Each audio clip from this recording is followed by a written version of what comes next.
Hello and welcome back to the debate where we're talking about the very important 80th UN General Assembly session. I'm Maqbool. You're watching Pakistan TV special transmission on this session. It's very, very important, of course, to understand what it is that world leaders are going to be discussing, already have discussed as part of the general debate, and of course in the ways that different integral issues need to be covered. The previous hour we focused on what has happened with reference to Palestine and Gaza, and of course the recognition by a number of countries of Palestinian statehood. But there have been important measures and speeches taken, such as that by the US President, Mr. Donald Trump, in about an hour-long speech where he talked about a number of issues, also pointed towards the ineffectiveness, as so he called, of the United Nations. He also called climate change as the biggest con job that has been perpetrated in the world. And of course, this is very, very important in terms of how then these discussions will impact future discussions as well.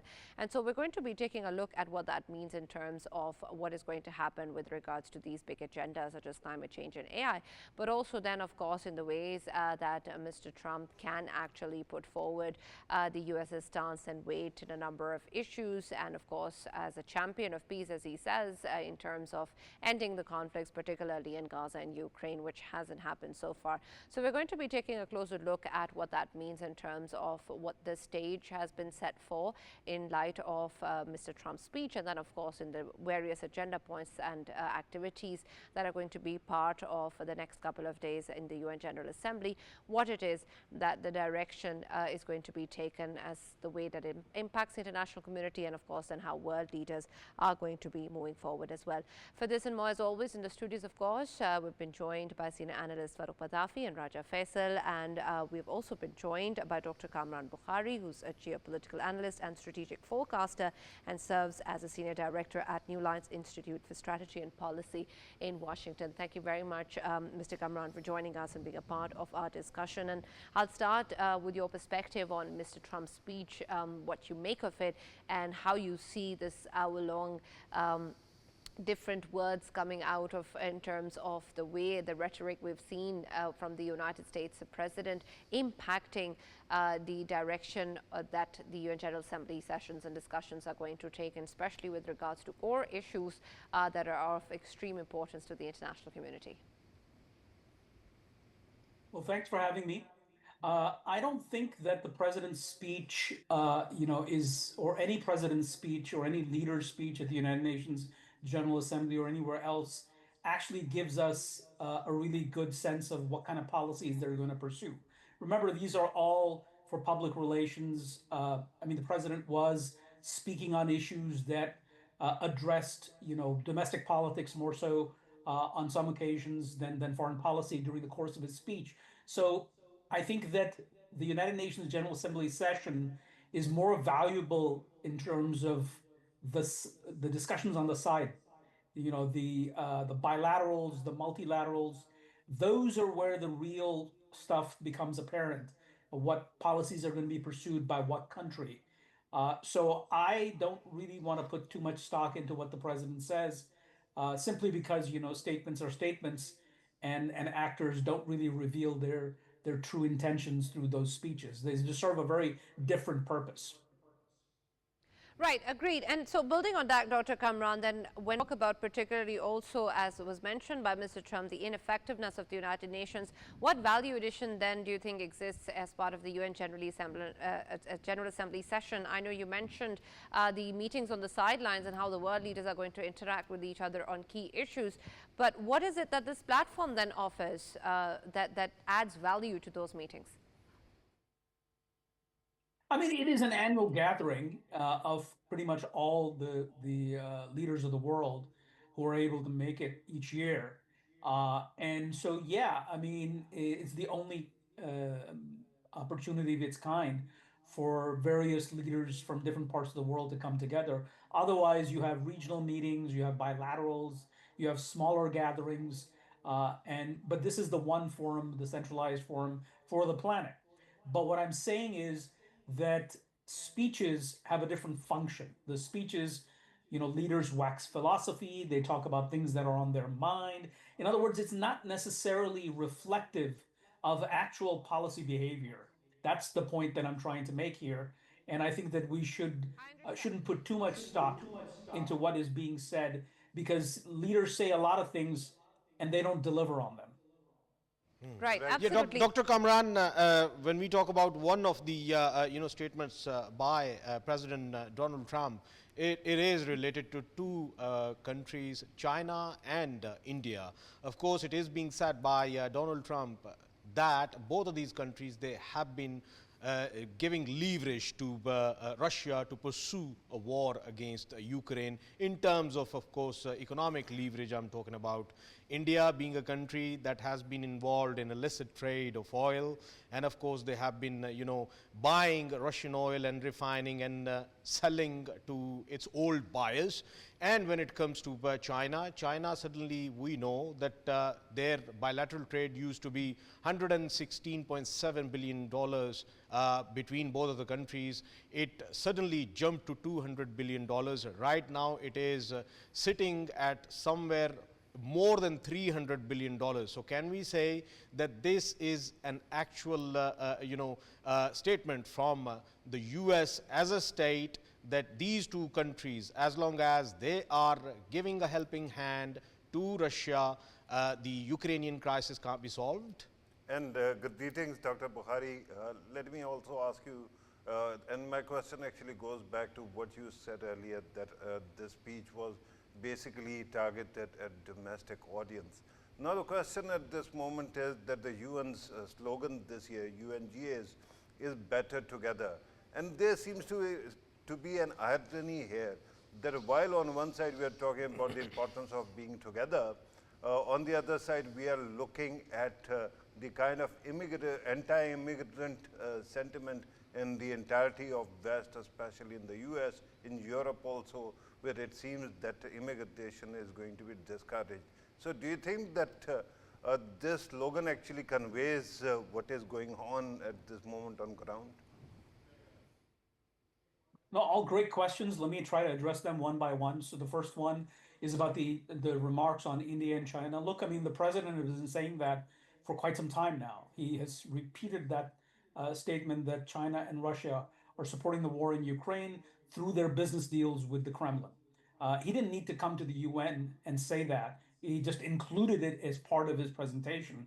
And apparently, I don't follow these speeches word by word. So I heard from the media that there was some teleprompter issues and whatnot. So that may also be a reason for sort of going from topic to topic and not following the script.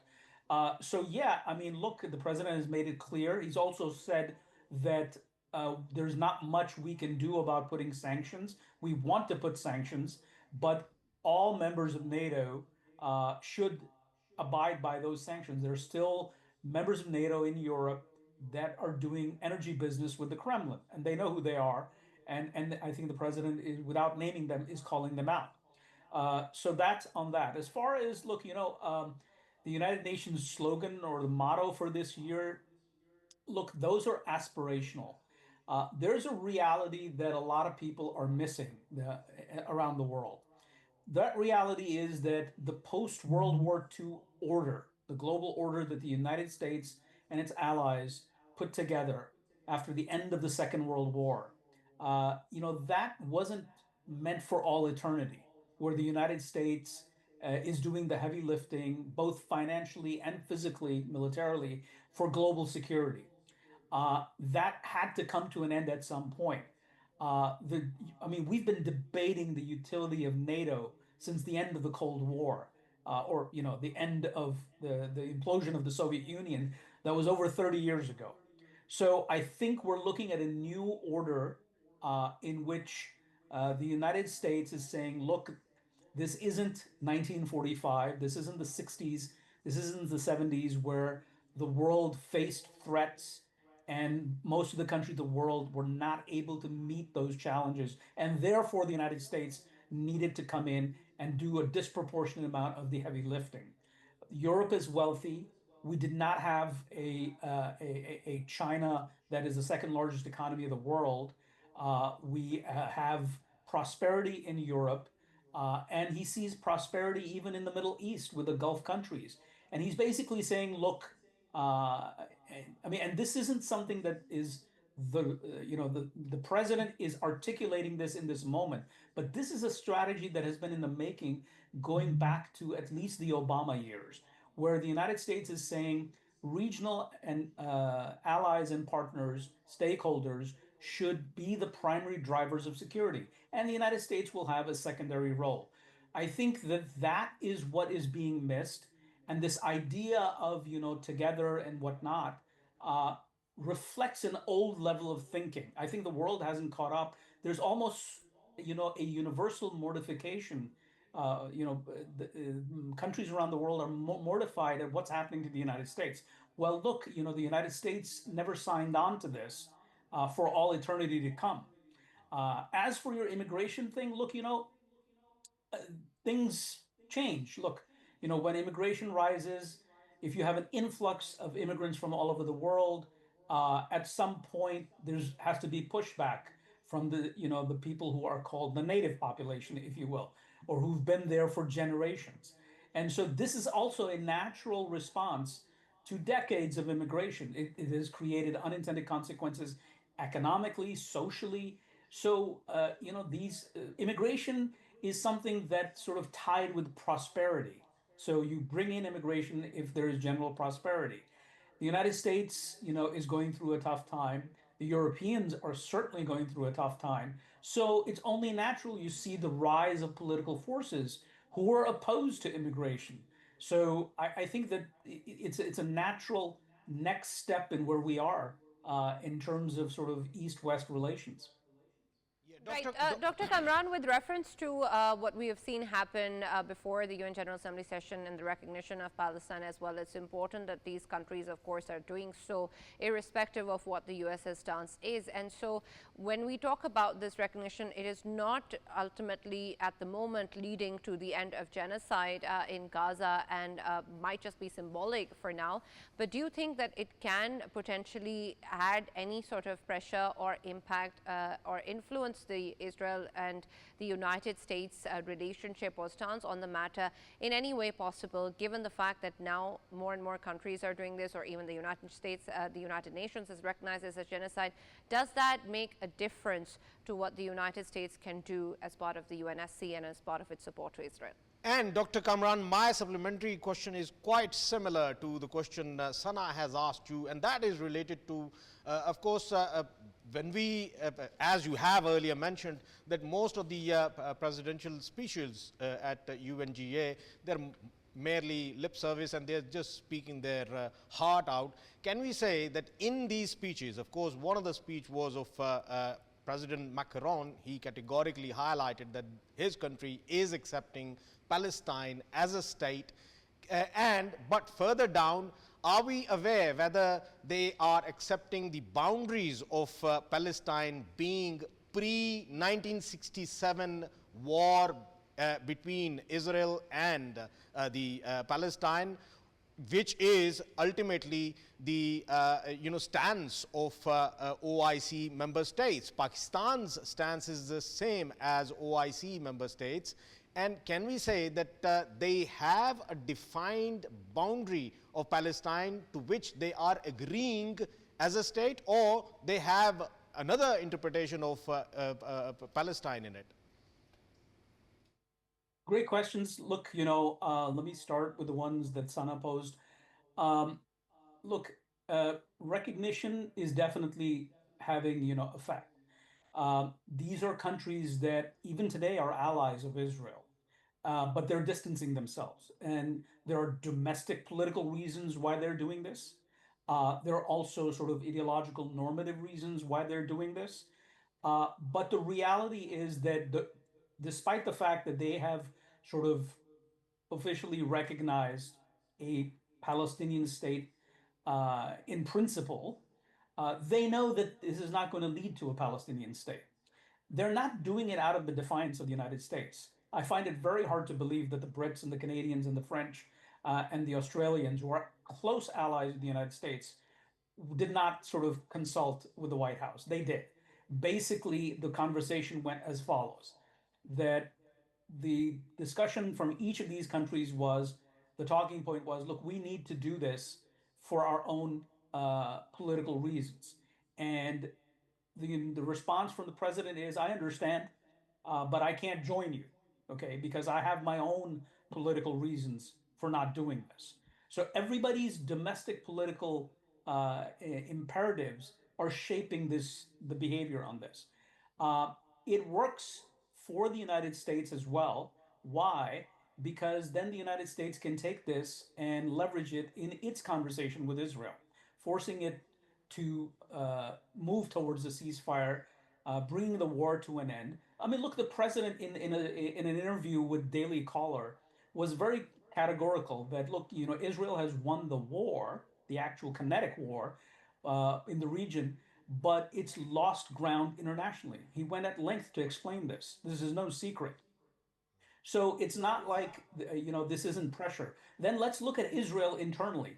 There's a huge debate within Israel. There are those who say, the camp that says, look, our security comes first, and it doesn't really matter what the world thinks. And we have to do what is in the interest of our own security. That's one camp. But then there's another camp that says, that's true, but we can't pursue security to the point where we, risk becoming a state that's isolated in the world. We can't afford to lose support. We have been trying to get Saudi Arabia to recognize us through the Abraham Accords. Not only is that no longer feasible in the current moment, we have lost, a lot of support in Europe, in Canada, in Australia, and then, there's a fierce debate within the United States. I mean, look, the president's party is divided on this. President Trump's party, his MAGA base is divided on this. This isn't lost on the Israelis. But when we say that, we say, will it change the behavior of Israel? We have to ask, who are we talking about in Israel? Because even the head of the IDF, the chief of staff, Lieutenant General Eyal Zamir, is on record of saying that imposing military rule in Gaza, essentially long-term occupation, is not the right thing to do. It is very costly, and there are a lot of adverse consequences that will come from it. So I think that we shouldn't look at these things in black and white. Uh, in the end, look, states are not formed by recognitions like this. Just look at Pakistan's example. Pakistan was created because the colonial power said, yes, we're going to grant you independence, so we're no longer going to occupy you. The partition was accepted by the stakeholders that later became India. And there was a vanguard, there was a coherent movement. None of these things are true in the case of the Palestinians, unfortunately. There is no vanguard. There are two groups that claim leadership over the Palestinians. They're bitter rivals. They're both in bad shape for a variety of reasons. Uh, then the occupying power, Israel, is saying, we don't want a Palestinian state. I mean, this is being said openly now. So I think that the conditions are not there for a Palestinian state. As for the issue of what a Palestinian state will look like, well, look, if there's not going to be a Palestinian state anytime in the foreseeable future, I think the point of whether, where to draw the line is moot. Don't you think so? Right. Dr. Kamran, you make an important point, but I would also like to add, especially in terms of what has happened just in the backdrop, the attack on Doha, and of course, a number of other countries previously have also been a victim of Israeli aggression. And so I want your take then on the way that you think the response has come in from the Arab and Gulf countries in terms of that summit, in terms of the defense pact between Pakistan and Saudi Arabia, and the stance that they've put forward of responding very, very quickly to the situation. Do you think that that can translate into any possible unified stance against Israeli expansionist designs? I doubt it. Look, the history of the Arab Muslim world is one of division, and this isn't, just in the last few decades. This has been going on for centuries. You can go back as far back as you want, and you'll see, the same kind of disagreements between different geopolitical forces that have ruled the area. Again, going back centuries. So I don't see that, but what I do see is this idea that, look, the United States has made it clear to pretty much everybody in the world. The Europeans are dealing with this vis-a-vis Ukraine and Russia. The Middle East is dealing with this because the United States has told Turkey and Saudi Arabia that you, along with Israel, should sort out a new regional security architecture. We're not going to be responsible for the security of this region and or any other part of the world, with the exception of the maritime spaces, because that has a completely different logic for the United States, and we can go into that if you want. But sticking with this topic, uh, if you are Saudi and you've been told you are now responsible. You need to work with Israel. You need to work with Turkey. So the Saudis do not have the capability to project power. They are extremely wealthy because of their energy resources.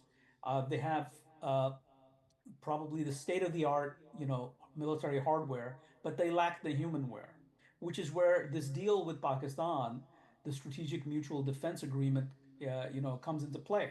Is that if you're Saudi, uh, you don't want, for historical reasons, that there should be disproportionate amount of influence of Turkey in the region.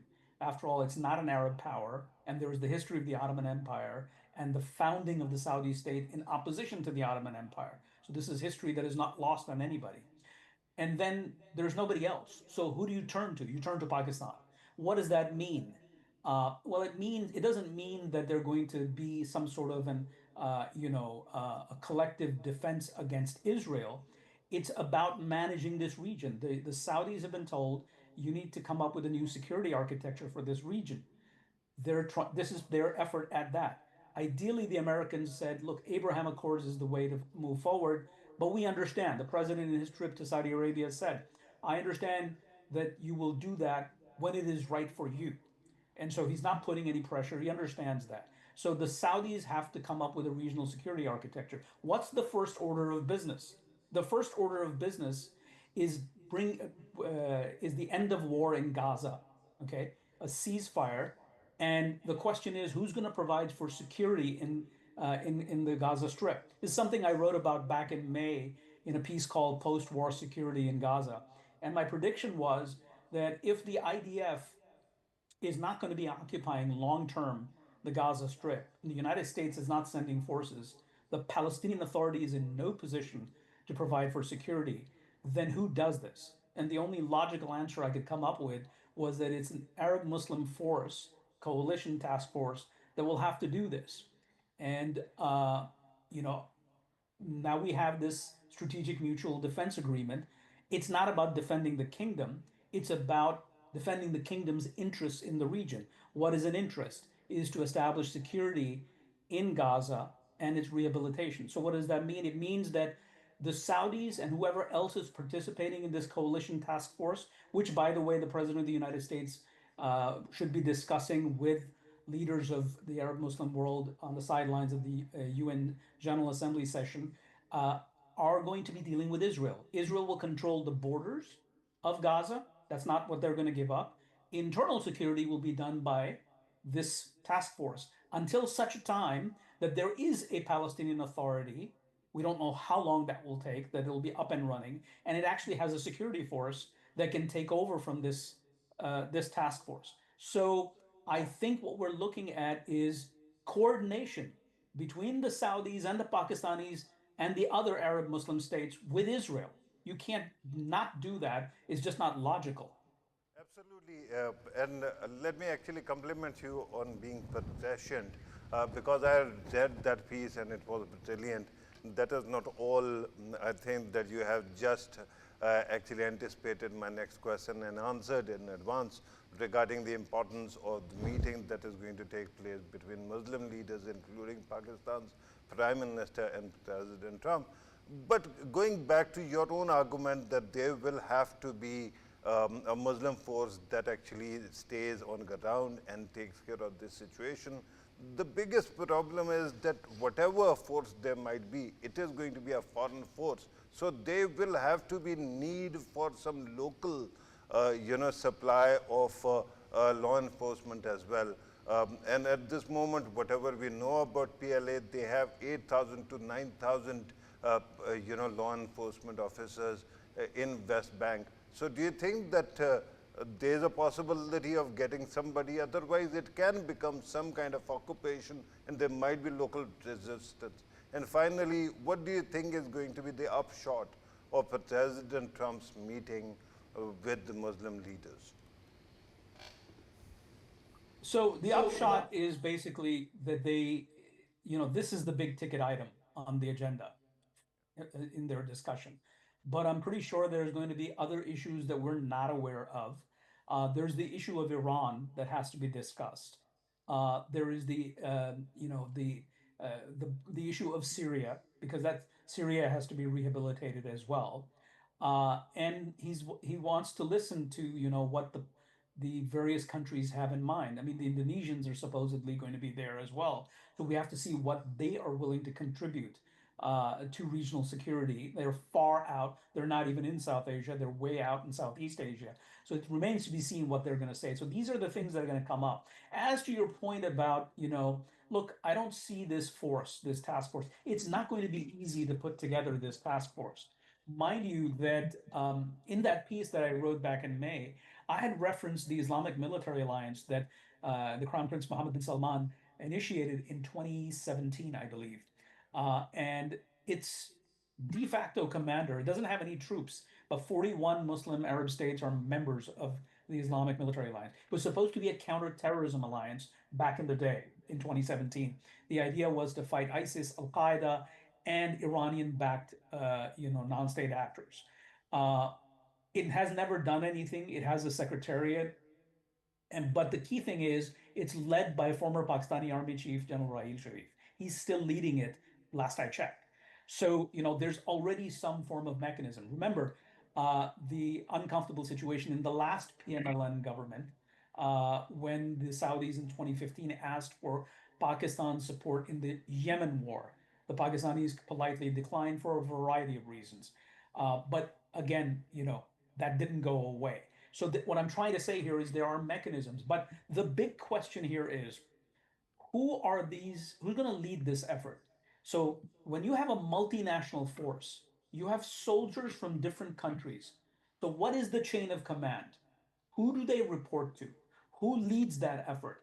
So I'll give you an example. NATO worked perfectly well, which is why they don't want to dispense with it, even 30 years after it lost its utility, is because everybody followed the American lead. Nobody had a problem in NATO of following the American leadership. That's not the case in the Arab Muslim world. Likewise, we can go back to the Soviet military organization called the Warsaw Pact, which is a rival of NATO. It also worked because everybody followed the Soviet lead. We do not have that kind of situation. So let's just talk about a Saudi-Pakistani deal. Even that has chain of command issues. There are a lot of things that have to be sorted out. But if you're going to have a multinational force go into Gaza, there has to be a chain of command. There have to be rules of engagement, terms of references. These are things that have to be sorted out. And yes, absolutely, you do not want to be a long-term occupying force. Part of the duty of this force, it will be to raise a Palestinian force. Now, parachuting those from the West Bank to Gaza is a non-starter because it's almost like a foreign force. That also is a foreign force. The PA has not ruled Gaza since 2007. We also have to see, are the Israelis going to allow the PA to send forces? Or do they, what is their say? Because they will have a say in this. Then the Gazans themselves, okay? What will be the future posture of Hamas? We're saying they're not going to be involved in anything. They're going to be excluded. True. But after ruling this area for so long and being the dominant political force, it has a lot of influence there. So that remains to be sorted out as well. Then there are other sort of tribal clan-based militias that want to seize upon the moment to take advantage of it and say, hey, we are the new stakeholders, we're the new political elite, so we're going to be doing this. This is a really messy situation, so it's not going to be easy, but these are the things that they will have to sort out. Yeah, Dr. Kamran, I'm glad that you have highlighted this point. And of course, we have many precedents as well. I'll name it East Timor, then Darfur, what we saw was, of course, the peace troops, they were sent in. The imposition of peace and justice was imposed over there, and that was displayed very well.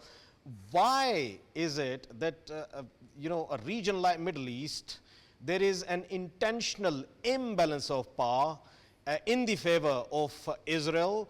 And when we have a country like United States who pledges to its allies in the region, of course I'm talking about UAE, Qatar and Saudi Arabia, that he will be providing them with the adequate security to secure themselves. And here we are talking about the insecurities which are being posed by Israel on the whole region, serious imbalance of power. And that is why we are seeing that rather than looking towards the West in terms of seeking security, now they have started looking towards the East.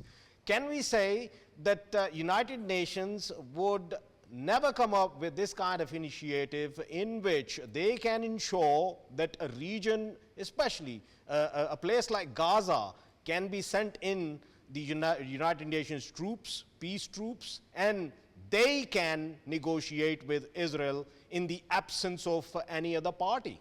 And by the way, Dr. Saab, I hope that you allow me to add to this question because it is so intriguing. At this moment, there seems to be a war or genocide that is still going on in Gaza. And the question right now is whether, short of any kinetic effort, that of course America will veto, whether there is any kind of correction possible at all, or Israel will continue the way it is. So practically, if that is, there's no solution other than kinetic one, which is not going to happen. So is it not all of this that we are debating? Is it not all castle in the air? The great questions again. Look, I'm not ruling out a United Nations peacekeeping force, but the issue is that what has been the history of the United Nations peacekeeping force? Let's just take Lebanon as an example. Uh, at the end of the war and between Israel and Hezbollah, Israel still occupied southern Lebanon until the year 2000, from 1982. You saw, the hostilities ended, the civil war came to an end. We had the Taif Accords in 1989. We had a new political system come up, the current one, in 1990.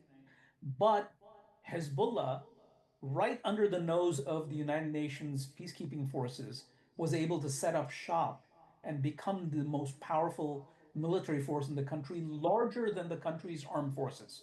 So we have to look at the performance and what is the efficacy of the United Nations in this day and age. So this will require a much smaller group, which is why I'm thinking this smaller multilateral coalition of forces seems more doable. I'm not saying necessarily this will happen, but it seems more doable than a United Nations security force, peacekeeping force. So there is that reality. And look, in terms of the imbalance of power, the imbalance of power is natural. It's not imposed by anybody. The imbalance of power exists because, let's look at the four countries in the region that are major players, and then take that as sort of a gauge to understand this imbalance. So what are the four major powers in the Middle East? In no particular order, it's Turkey, Israel, Saudi Arabia, Iran. Now you can see that each one of these countries is deeply opposed to the other. Their interests conflict, their imperatives conflict. The Iranian-Turkish thing goes back to, the implosion of the Abbasid Empire in the 9th century. So, we've had Turkic and Persian forces and dynasties and powers rival and battle it out for centuries. And that has continued in the modern era. Israel, for the longest time, had a conflict with the Arab states. The Arab states themselves were not on the same page. You have Saudi Arabia, which is fearful of what Iran can do. It is also fearful of a too powerful Turkey. And now it's concerned about, because it has to manage the region, it is being forced into dealing with Israel. So this isn't someone's doing. the fact that Israel was emerged as a massive economy and a technological and military power is more a domestic function, is more the outcome of choices made by the political elite. I mean, let's just contrast that with Saudi Arabia. Why is it that they need a strategic mutual defense agreement with Pakistan, despite the fact that money can buy and has bought them state of the art military hardware?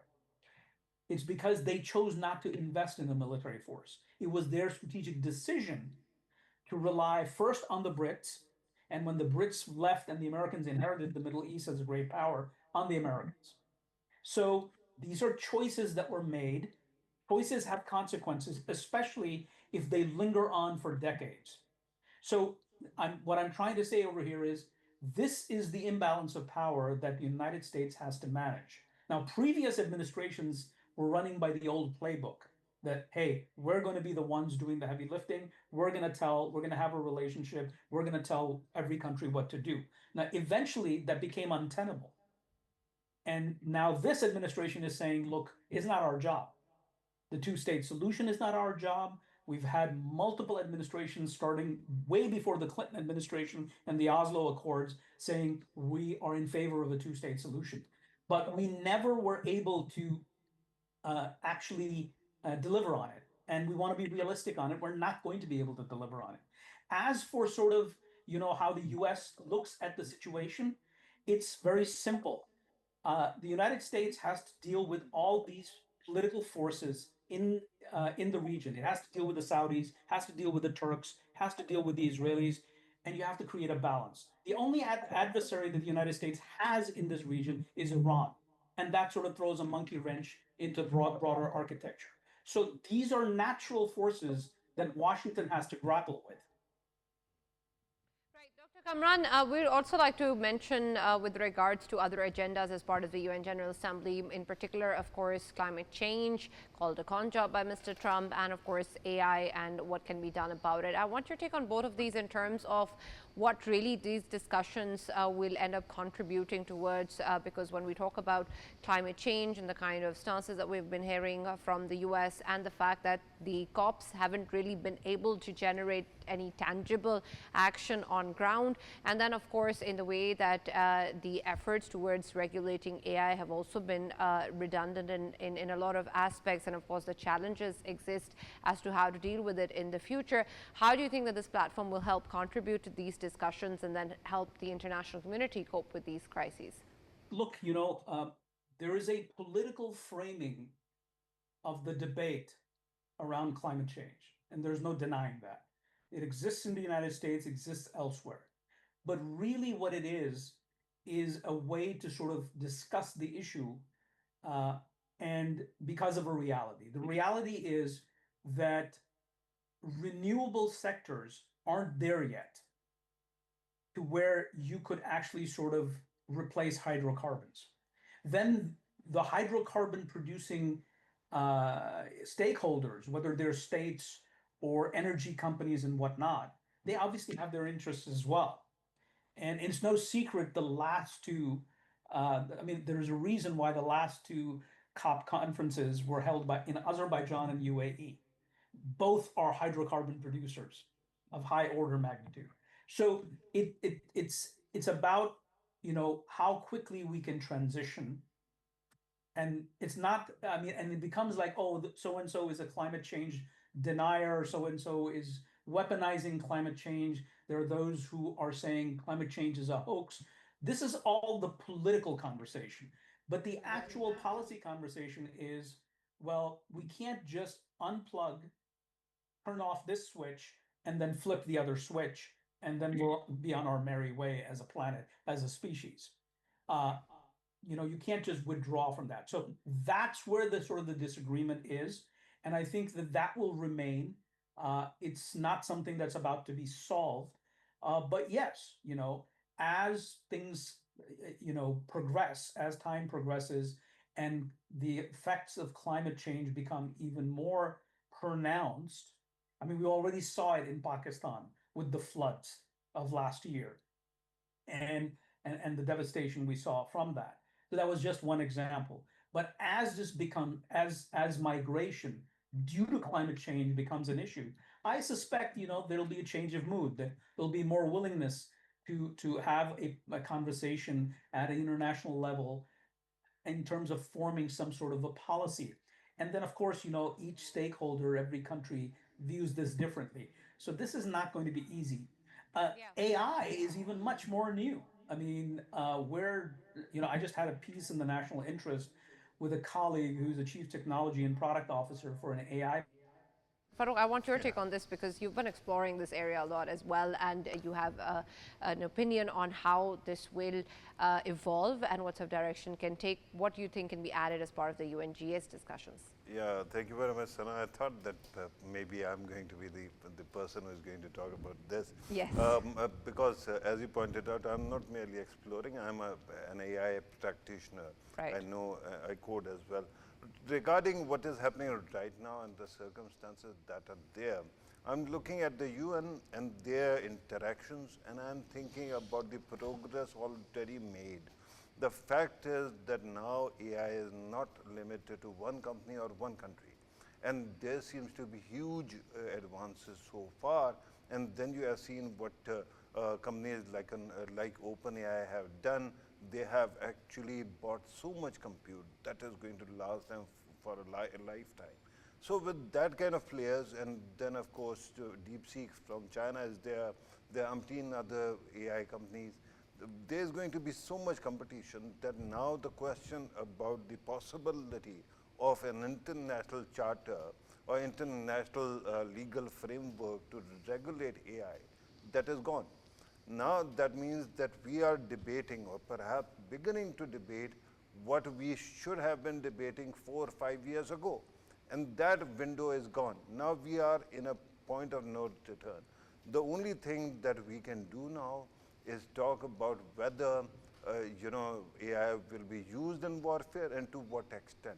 Whether there are going to be weapons which are going to be totally autonomous, or there's going to be some kind of control or possibility of regulation. Unfortunately, that window, because the entire humanity was sleeping while AI was advancing very quickly, we lost that window. And now we are at mercy of this technology. Absolutely. Faisal, you want to add to that? Yeah, I just wanted to add about, of course, a con game which has been, of course, introduced by President Yes. Trump. Con job.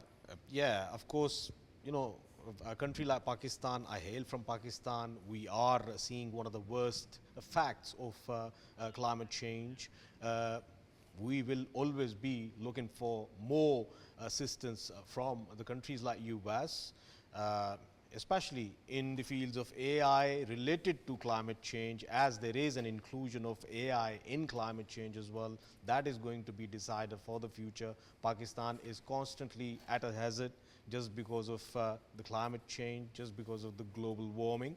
And we are the country that actually, gives very little in terms of carbon emissions, less than 1%. But when it comes to Pakistan being one of the countries, one of the top 10 countries that are at a hazard, and that was the one aspect of United Nations General Assembly I wanted to highlight, and the other one I'm still waiting on, because there will be very interesting speeches coming up, and that would be, of course, from the Indian side, and then there will be rebuttals from Pakistan. Of course, they will be try to highlight how important it is to fight terrorism, and we will convince them, yes, it is, and that is why we are fighting against your proxies on the Western Front. And by the way, there might be rebuttals this time from Bangladesh and other countries also, because now India is in a place where it has, alienated all the neighbors. Yeah.